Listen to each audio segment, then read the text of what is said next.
if you don't have a macro thought about how the race is going to be shaped, right, then you're not handicapping it, in my opinion, right? Like if you're just looking at past performances from horses and trying to find trends or looking at like historical significance of breaking out of the 17, right? Like all of that stuff is more witchcraft and less handicapping. For me, the handicap of the race starts with what is going to be the expected pace and who are we expecting on the pace, right?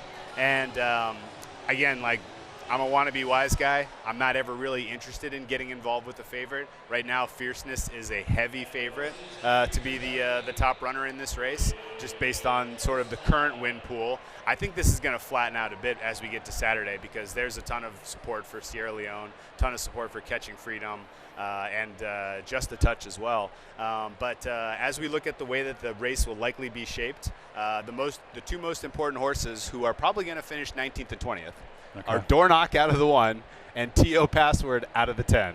And why they matter is that they are both horses with white-hot, unadulterated speed off the break. They both break well, and that is probably your likely lead pack, 1 and 10, with some other comers, right? Fierceness likes to be on the lead. Fierceness has early speed, and I think if Fierceness breaks and the pace is moderate, then Fierceness wins this race.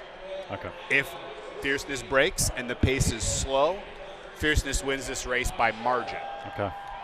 If Fierceness breaks and the pace is hot, then there is a very realistic chance that Fierceness runs out of gas coming around the final turn.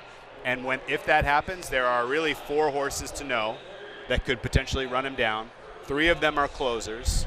The obvious second choice Sierra Leone, who I'm against at price. Catching Freedom, who's a Bride Cox horse who has looked truly unbelievable in the mornings. Like the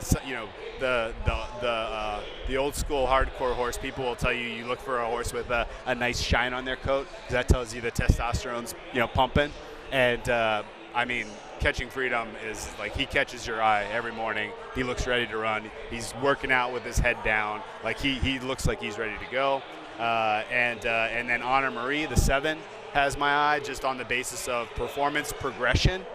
Ran 3 step-ups in a row. Last year as a 2-year-old, capped off with a win here on this track.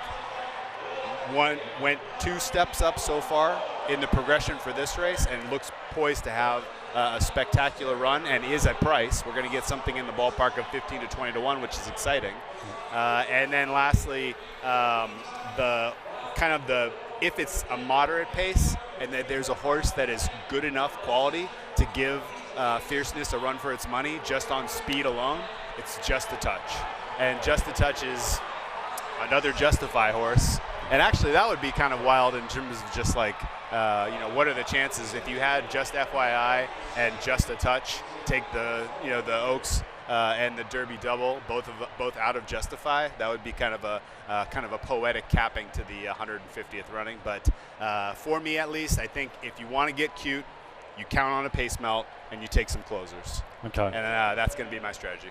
Let's talk more about Fierceness, 5-2 favorite, running the 17th post, trained by Todd Pletcher, looking for his 3rd Derby victory after winning in 2017. And 2010, look at Fierceness's last 5 races, pretty dominant, particularly last time out, winning by 13.5 lengths. Do you think the price overall is justified? I do, but that said, there are 2 problems potentially with Fierceness. The first is the wins that you see on this list all came with relatively little adversity.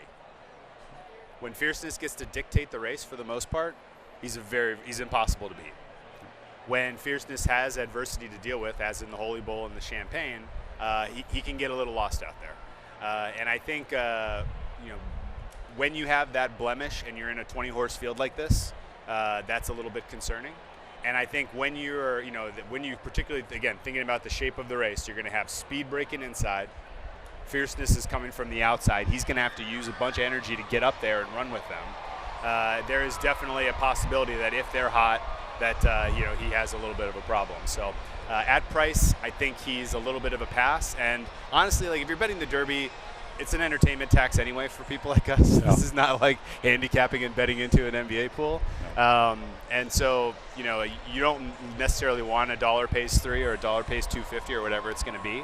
And so if you really do like Fierceness, I actually think the best way to play him is put him at the top of your exacta and then take a couple of shots on the closers right underneath him. Because if Fierceness is the horse we think he is, then, you know, he could run this, you know, run well, win by margin, and then one of the closers, an Honor Marie or a Catching Freedom, can sweep up the rest of the field and come in second. And then you basically have a parlay of Fierceness over a horse at price that'll pay something in the ballpark of, you know, 30 to 50 to 1, which would be nice. Okay. Any other Derby thoughts? Any other horses that are on your card you want to get out? Yeah, so the Just a Touch is the interesting one to me, just because, again, like, when I say I try not to get influenced by seeing the horses much, other than just kind of proof of concept that they're comfortable, they traveled well, they're feeling good, right? But then you see Just FYI walk by for the Oaks, and you're like, well, that's a different species. Yep. And you see, you know, Just a Touch walk by, and it was a lot of that same sort of feeling.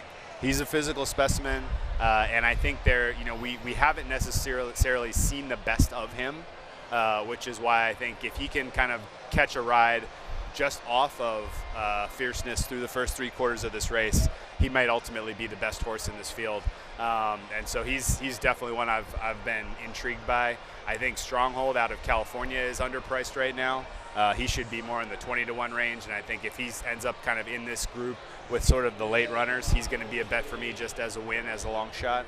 And then the horse Endlessly, who has closing speed, could very, very well hit the board, in my opinion. I think if you're putting together a superfecta and you have Fierceness or some of the other favorites at the top, the key to get a huge payout out of that is to put a couple bombs at the bottom.